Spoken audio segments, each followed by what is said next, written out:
توانائی دیتی ہے, پورا مضمون باندھا ہے. اعلیٰ حضرت کہتے ہیں بہروپیہ تھا, مداری, روپ بدل بدل کے دکھایا کرتا تھا, بادشاہوں سے انعام لیتا تھا. ایک دن اورنگزیب عالمگیر کے پاس آ گیا, کہنے لگا میں روپ بدلوں گا, اگر آپ پہچان نہ سکے تو میں انعام لوں گا. آپ نے فرمایا میں کوئی ایسے ویسا بادشاہ نہیں, کہا مجھے دھوکہ دینا مشکل ہے. کہا نہیں میں روپ بدلوں گا. حضرت اورنگزیب عالمگیر بڑے نیک بادشاہ گزرے, بڑے پرہیزگار. وہ بہروپیہ کہنے لگا میں روپ بدلوں گا, آپ نہیں پہچان سکیں گے. فرمایا چل جتنا تیرے اندر زور ہے لگا لے. حضرت نے اعلان کیا کہ میں نے فوجی بھرتی کر دیں, 2 ماہ کے بعد ٹیسٹ ہوگا. وہ 2 مہینے دوڑتا رہا, رنگ روپ بناتا رہا, آیا ٹیسٹ دینے, 2-3 سپاہیوں کا امتحان لیا. اس کی باری آئی تو 10 روپے دیے, کہنے لگے تیرے آنے جانے کا کرایہ میں نے تجھے پہچان لیا ہے. کچھ دنوں کے بعد جانے لگے سفر پر, تو بھکاری آ گئے خیرات مانگنے. اس نے بھی سارے منہ پر سیاہی مال لی, کپڑے پھاڑ لیے, سر کے بال مڈا لیے, پگے تک کٹا لی, بدرنگ ہو کے آیا.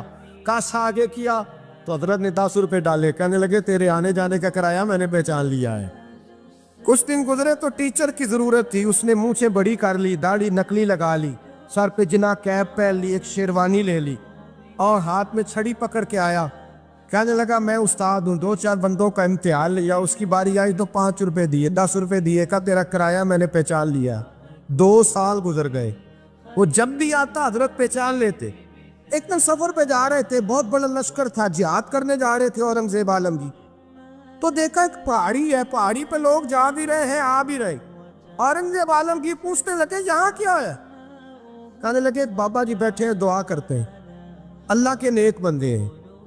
اورنگزیب کہنے لگے یار پرانے لوگ سارے ہی اللہ والوں کو مانتے, یہ بھی مصیبت آئی ہے جتنی نہیں آئی ہے, سارے لوگ ہی مانتے.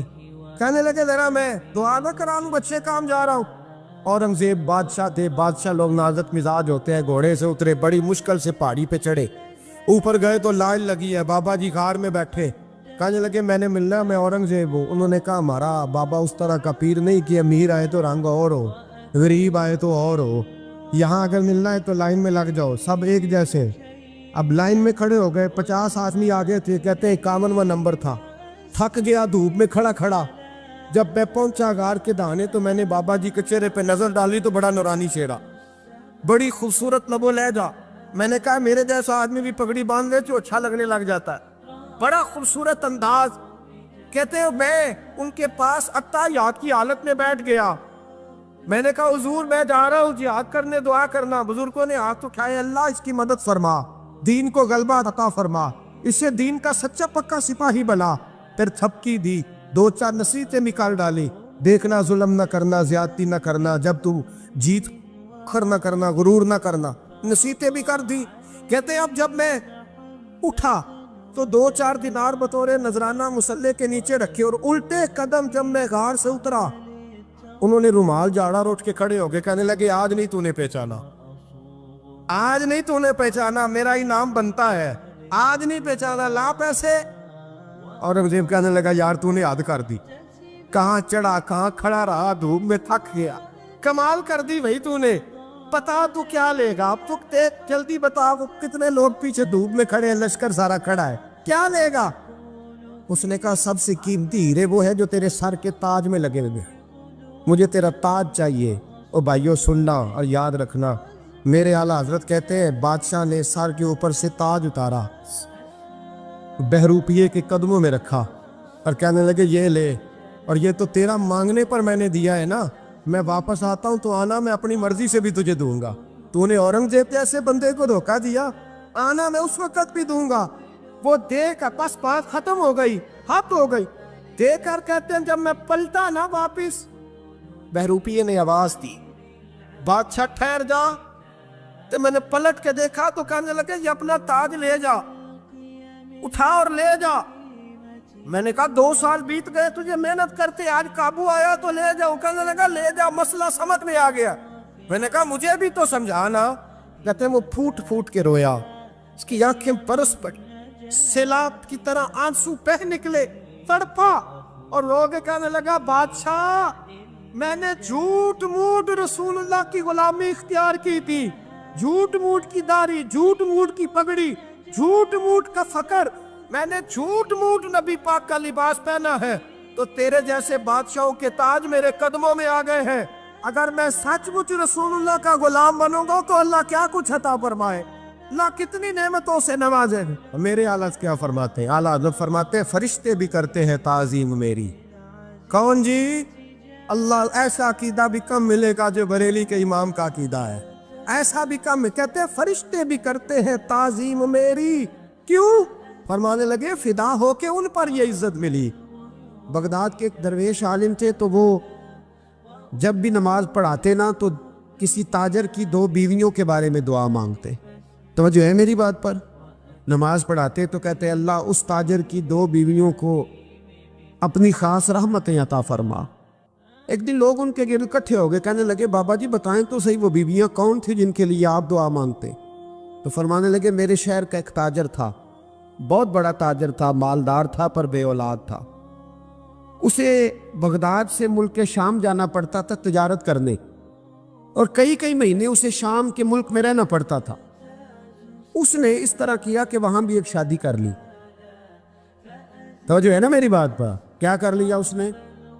دوسری شادی کرنا مرد کے لیے جائز ہے، تیسری کرنا بھی، چوتھی کرنا بھی بھیا کے وقت، مگر اگر انصاف کر سکے تو۔ اگر چاروں میں ہم نہ آدھا مسئلہ سنتے ہیں اور آدھا ہی بیان کرتے ہیں، اگر انصاف نہ کر سکے پھر اس کے لیے 4 جائز، پھر وہ ایک ہی رکھے گا۔ تو عزیز دوست دوسرا نکاح کر لیا، شادی ہو گئی۔ اب وہ وہاں کچھ زیادہ وقت گزارنے لگا، مالدار آدمی تھا، بیوی کو مکان بھی لے کے دے دیا۔ اب وہ دیر سے آتا واپس، اور جب آتا بھی تو اس کے وہ والے انداز نہ ہوتے جو پہلے ہوا کرتے تھے۔ اب بیوی سے بڑا جاسوس بھی کوئی نہیں ہوتا، اس کو تو پہلے پتہ چل جاتا ہے کہ ماجرا کیا ہے، اسے بڑی خبر ہوتی ہے۔ تو اس نے محسوس کر لیا کہ بدلے بدلے سے میری سرکار نظر آتے۔ وہ کہنے لگی اب کہ جب آتا جاتا ہے تو اس کے حالات کچھ بدلے بدلے سے ہیں، ماحول کچھ اور ہے۔ اس نے ایک بوڑھا آدمی جو اس کا عزیز بھی تھا اور سمجھدار بھی تھا اس کو تیار کیا، کہنے لگی اب کہ جب ملک کے شام جائے نا تو اس کا پیچھا کرنا اور خبر کرنا کہ کہاں رہتا ہے، کہاں جاتا ہے، کیا کرتا ہے۔ وہ بوڑھے بزرگ جو تھے وہ خاتون کے کہنے پر کچھ اس نے کرایہ بھی دیا۔ وہ اس تاجر کے پیچھے گئے اور واپس آ کے خبر دی، کہنے لگے کہ یہ تو 2-3 سال بیت گئے، اس نے وہاں بھی شادی کی ہوئی ہے، تجھے بتایا ہی نہیں۔ بی بی بڑی سمجھدار تھی، حوصلہ مند، زیرت، اس نے شور نہیں مچایا۔ اس نے کہا کہ میں نا اب جب آئے گا نا تو طریقے سے بات کروں گی اور پوچھوں گی کہ ایسا کیوں کیا، اور یہ بھی اس نے آ کے بتایا کہ اگر تیرے ساتھ نکاح کے بعد اسے اولاد نہیں ملی تو اولاد وہاں بھی کوئی نہیں، یہ مکمل تفصیلات۔ اب جب اس دفعہ خامند آیا تو آتے ہی وہ بیمار ہو گیا، کمزور ہونے لگا۔ اب خاتون نے مناسب نہیں سمجھا کہ آتے ہی دڑام سے میں اس کے سر پر یہ ٹھوڑ دوں کہ تو نے نکاح کیا ہوا ہے اور مجھے بتایا نہیں۔ وہ ذرا تسلی میں رہی، کچھ وہ بیمار تھا، حوصلہ رکھا، خدمت کرتی رہی۔ کچھ دن گزرے تو وہ تاجر انتقال کر گیا، فوت ہو گیا۔ اب راز کھل نہ سکا، عدت گزاری، اور جب سارا مال جمع کیا نا تو اشرفیوں کی بوریاں بھر گئی۔ سارا مال اس بی بی کا، 4 بوریوں میں اشرفیاں، 4۔ یہاں تو پیٹ کا دوزخ ہے، معاذ اللہ، بھرتا ہی نہیں۔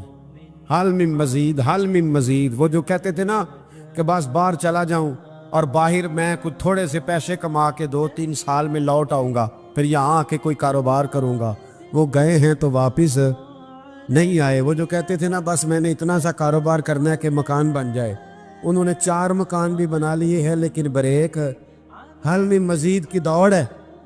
اب 4 بوریاں اس عورت نے چھپائے رکھی، کوئی بندہ نہیں جانتا بغداد میں کہ ملک کے شام میں تاجر کی دوسری بیوی بھی ہے۔